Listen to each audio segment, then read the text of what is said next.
Est-ce qu'on peut dire que l'espace, cette présence, c'est un peu comme l'air qu'on respire? Non.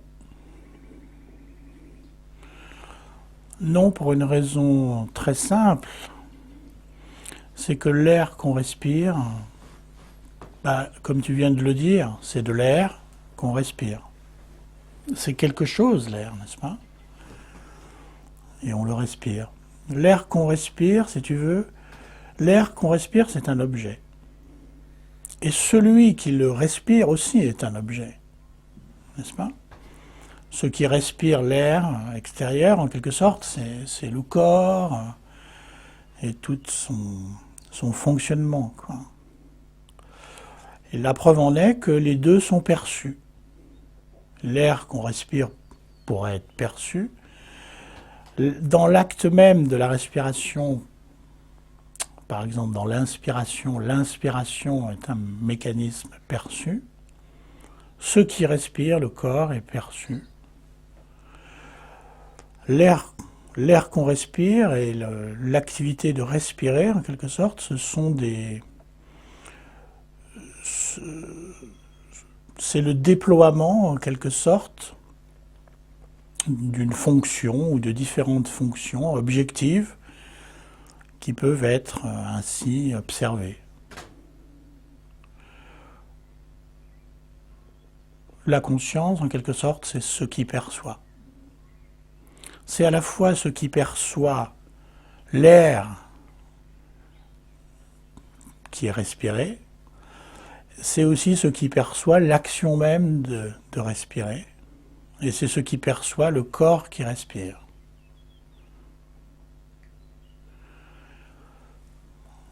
Et donc, ce qui perçoit, c'est ce que tu es vraiment, quoi.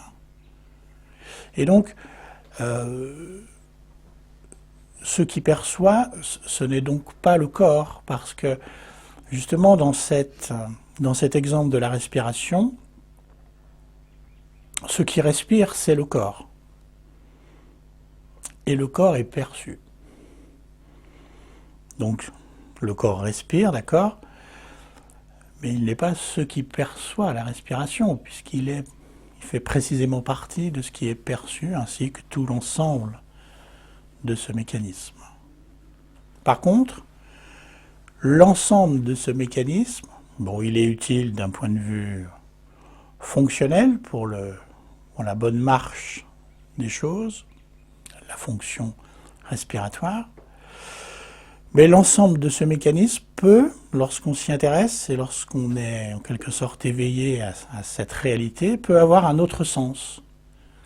Et cet autre sens, c'est précisément ça, c'est de voir que tout ce déploiement est un déploiement d'objets, un déploiement de la manifestation, de fonctions, de choses comme ça. Que tout ça fait partie du perçu.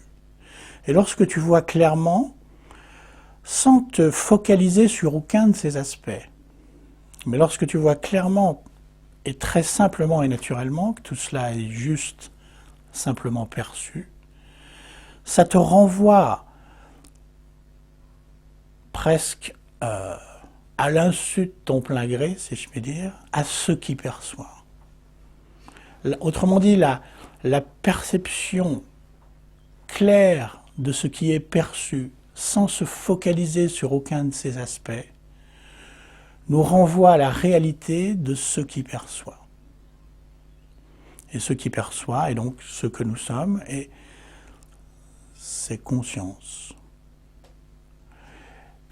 Le seul obstacle, ça pourrait être de vouloir faire encore de cela qui perçoit quelque chose, qu'on voudrait à tout prix remettre dans le lot des choses perçues. Une forme d'avidité, quoi. Donc il faut bien comprendre que ce qui perçoit, la différence fondamentale finalement entre ce qui perçoit et le perçu, c'est que ce qui perçoit n'est pas un objet. Mais le fait que ça ne soit pas un objet ne signifie pas que ce n'est pas tangible, que ce n'est pas réel. Donc l'invitation, pour que le perçu trouve sa vraie fonction spirituelle en quelque sorte, qui est de de nous révéler ce qu'il perçoit. La condition, c'est juste de le voir, de sciemment constater que c'est perçu, sans aucune focalisation sur les choses. Et c'est ainsi que le sujet, ce qui perçoit, se révèle à nous.